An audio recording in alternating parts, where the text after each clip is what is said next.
Oui, bonjour.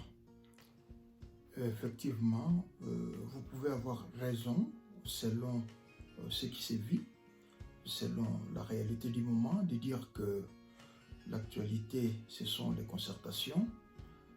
Euh, J'aimerais qu'on puisse ne pas oublier, mettre l'accent, et c'est mon point de vue, ça n'engage que moi, de dire que l'actualité, c'est aussi le quotidien des Congolais. Les besoins de la sécurité sociale, la sécurité alimentaire, la sécurité, toutes sortes de sécurité. Pour moi, la vraie actualité, c'est celle-là. Les consultations font partie des activités du chef de l'État, ce qui est tout à fait normal. Malheureusement, que toutes les caméras, tous les journalistes, voilà, ils ont le projecteur braqué vers les palais de la nation. Je dirais pas tout à fait oublier, mais voilà, minimiser un peu l'importance du quotidien congolais. Parce que ce qui se passe au palais de la nation, ce sont des discussions, ce sont des consultations, ce sont des rencontres politiques qui en aucun cas ne doivent, je dirais, aller à l'encontre ou au sens contraire des attentes plutôt de la population. Donc, c'est plus les sociales, plus les quotidiens qui doivent être mis à la une que ces consultations, qui sont d'ailleurs tout à fait normales, je dirais légitimes et légales. Tout le monde peut consulter. J'en avais déjà parlé, j'ai dit, le chef de l'État, c'est comme toute personne, il a le droit de consulter. Il ne se suffit pas à lui-même. D'ailleurs, j'avais salué l'initiative et l'humilité qui est la sienne, de dire que moi j'ai une vision, moi j'ai une manière de faire, mais que pensent les autres? C'est dans ce sens-là que nous devons considérer ces consultations que de les voir comme un escalier, un moyen et pour voilà, d'autres fins, je dirais égoïstes et personnelles que je me réserverai de citer dans cette interview. Donc, pour moi, c'est tout à fait normal.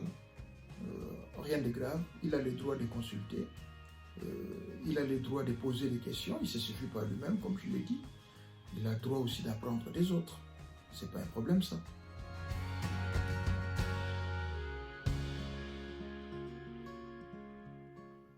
Effectivement, nous suivons la situation de près. Ça nous concerne, moi personnellement, en tant qu'acteur politique congolais, en tant que citoyen congolais.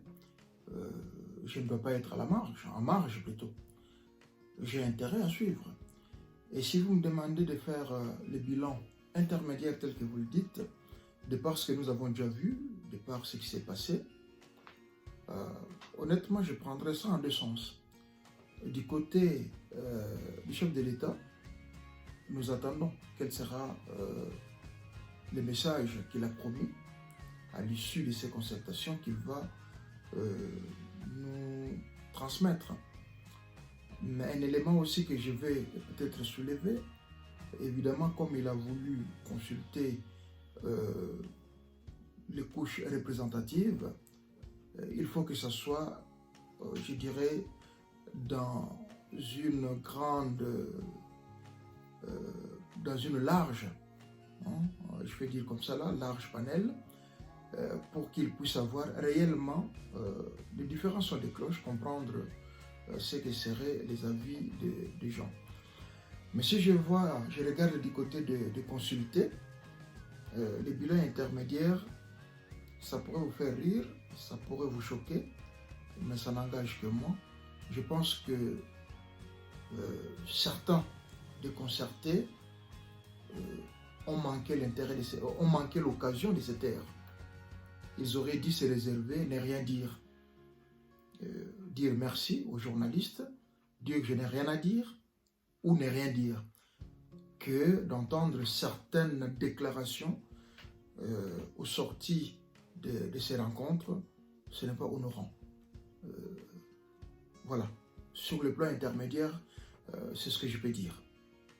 Voilà.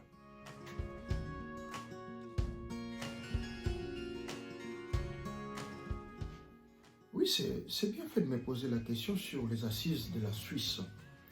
Je crois que l'annonce des assises de la Suisse, on l'a fait avant même la convocation de ces consultations. Vous allez nous poser la question, est-ce qu'on était au courant? Est-ce que... Non, je vous dirais simplement, en tant que politique, et ça je l'ai toujours dit, on ne se fait pas politique ni politicien. On ne parachute pas. On doit être préparé. Et un vrai politicien, c'est celui qui prévoit. On a vu les choses venir. Oui, nous avons senti qu'il y avait quelque chose qui venait dans ce sens-là. Évidemment, c'est comme le chef de l'État a fait. Lui, l'appel de consultation. Bon, moi, je n'ai pas été consulté, je ne suis pas invité, je ne sais pas quelles sont les questions qu'il pose à ses consultés. Mais nous, en ce qui concerne les assises de la Suisse, nous étions clairs. Il y avait 4 points pour nous à développer, à thématiser, à discuter entre nous. Ces 4 points, on devait réfléchir évidemment sur la question de l'autonomie financière et de l'indépendance économique de notre pays. On devait voir certains éléments fondamentaux tels que dans la formation, notamment la question liée à la vraie histoire et la vraie géographie de notre pays. Il y avait les points liés à la révision constitutionnelle et puis il y avait un point lié aux réformes institutionnelles. Donc, pour nous, aux assises de la Suisse, c'est cette vision-là qu'on avait. Ce sont des éléments qu'on allait anticiper, essayer d'en discuter, voir si ces éléments répondent au format actuel ou s'il fallait réactualiser, penser à la réactualisation de ces éléments. Donc, comme on se connaît bien au Congo, des fois des petites voix ne sont pas entendues, mais alors que les vérités et certaines solutions se trouvent évidemment entre les lignes sur ces petites voix. Donc voilà, mais je dirais avec la situation sanitaire mondiale actuelle, évidemment ces assises ne peuvent pas avoir lieu, mais les rencontres, les discussions se poursuivent entre les initiateurs pour voir comment est-ce qu'on va matérialiser effectivement cette vision, cette manière de voir les choses pour notre pays.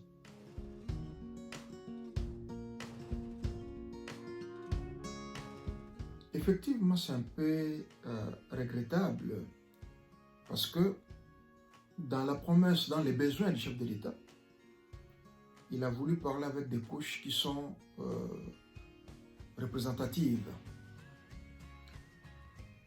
Quand on parlera de la diaspora congolaise aujourd'hui, c'est 10%. 10% de la population congolaise. Si pas maintenant, on est dans les 10,5 ou 11%. Diaspora toute confondue. Cette diaspora qui constitue une force économique. Cette diaspora qui constitue une force sociale. Cette diaspora qui constitue une force politique. Évidemment, ne pas entendre la voix de cette diaspora, pour des raisons que j'entends d'ailleurs évoquées par certaines personnes, qui d'autres disent que, écoutez, la diaspora n'est pas structurée, n'est pas organisée. Certains diront la diaspora est surreprésentée parce que la plupart des conseillers ou du cabinet chef de l'État sont la diaspora. Je pense que c'est ne pas comprendre le sens de la diaspora ni de la migration ou de l'immigration.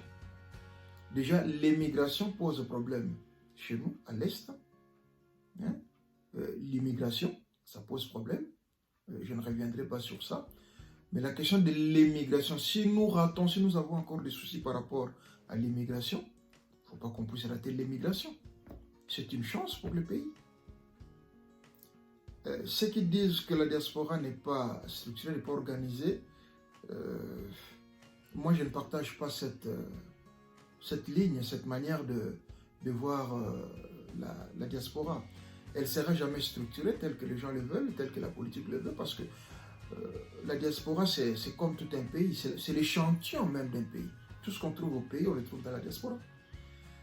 Mais on pouvait bien, évidemment, choisir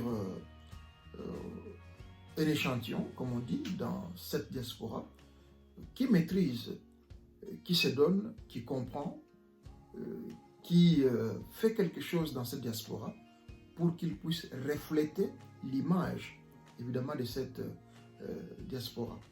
Et je trouve ça fort regrettable si la diaspora ne sera pas considérée, pas nécessairement consultée, mais considérée. J'ai peur qu'elle ne puisse pas se retrouver dans le processus et par conséquent se comporter en dehors du processus. Voilà l'expression que je pouvais dire par rapport à la participation ou la non-participation, l'intégration ou la non-intégration de la diaspora dans ces assises. De toutes les façons, il faut la considérer comme non alignée, comme une force de la société civile, comme une branche nécessaire, parce que si des vieilles démocraties comme la France, ils ont réussi même à créer des postes de députation réservés à la diaspora française de l'étranger, des pays comme la Suisse qui réservent une bonne place à la diaspora, je ne trouve pas pourquoi le Congo ne va pas valoriser sa diaspora. Nous avions eu un ministère de la diaspora. Je ne sais pas quelle a été la mission de ce ministère. Nous, quand on avait conçu la représentation de la diaspora, des Congolais de l'étranger, on n'avait pas visé un ministère. C'était tout un travail, une structure qui devait être continue, qui devait être intégrée dans les services,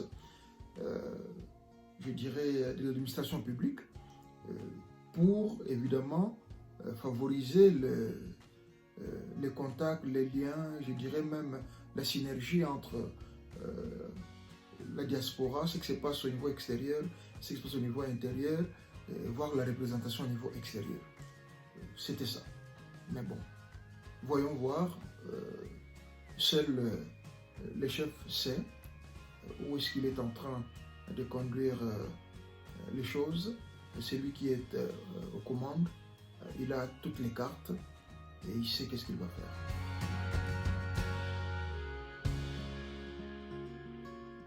L'issue de ces assises ne dépend pas de moi. Je crois qu'il y a un initiateur. C'est lui qui a initié la chose. C'est pourquoi est-ce qu'il a initié. Il consulte des gens. Moi, je n'ai pas été consulté. Je ne sais pas quelles sont, comme je l'ai dit tout à l'heure, les questions qu'il pose. Qu'est-ce qu'il veut écouter. Mais les souhaits, pour moi, si vous me demandez, ça serait, je dirais pour une fois, que les consultés fassent preuve du patriotisme et de l'amour de notre pays. Quand je parle de l'amour de notre pays, c'est aussi tout ce qui s'y trouve. Population, bien, tout ce que nous voulons. Vous savez, les palables, en Afrique, on parle de palables africains. Et ce n'est pas seulement les propres de l'Afrique. Le Japon, pour être ce qu'il est aujourd'hui, après la guerre, ils s'étaient mis ensemble.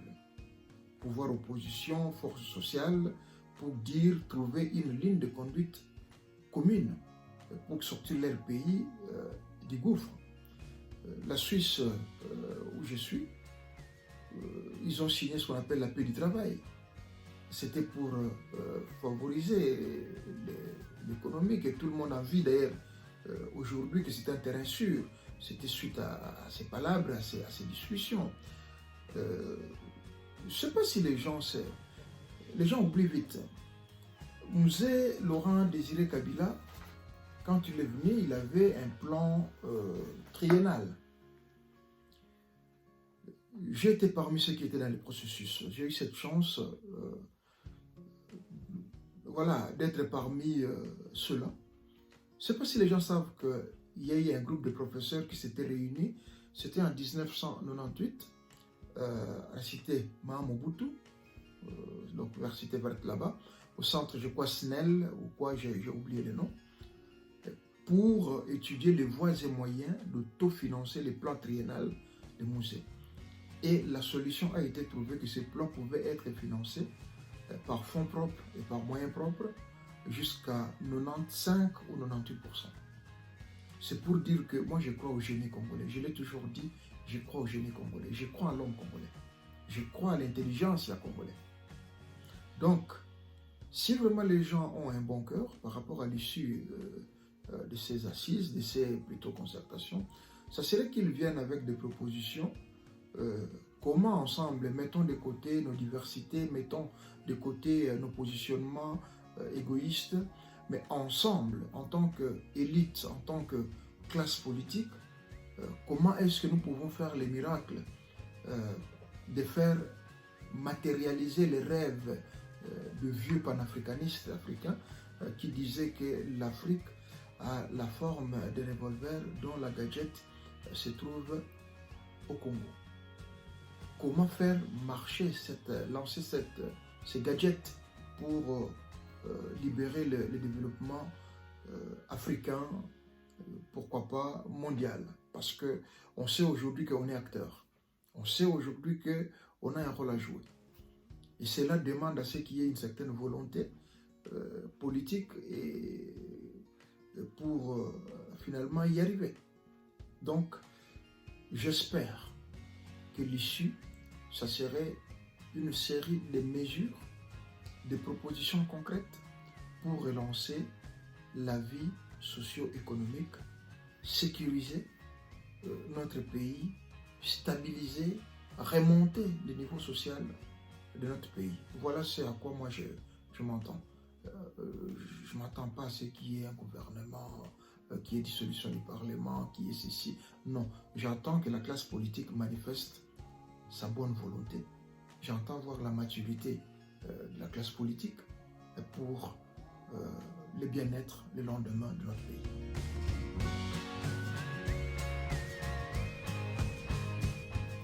Les mots de la fin, je dirais bonne chance.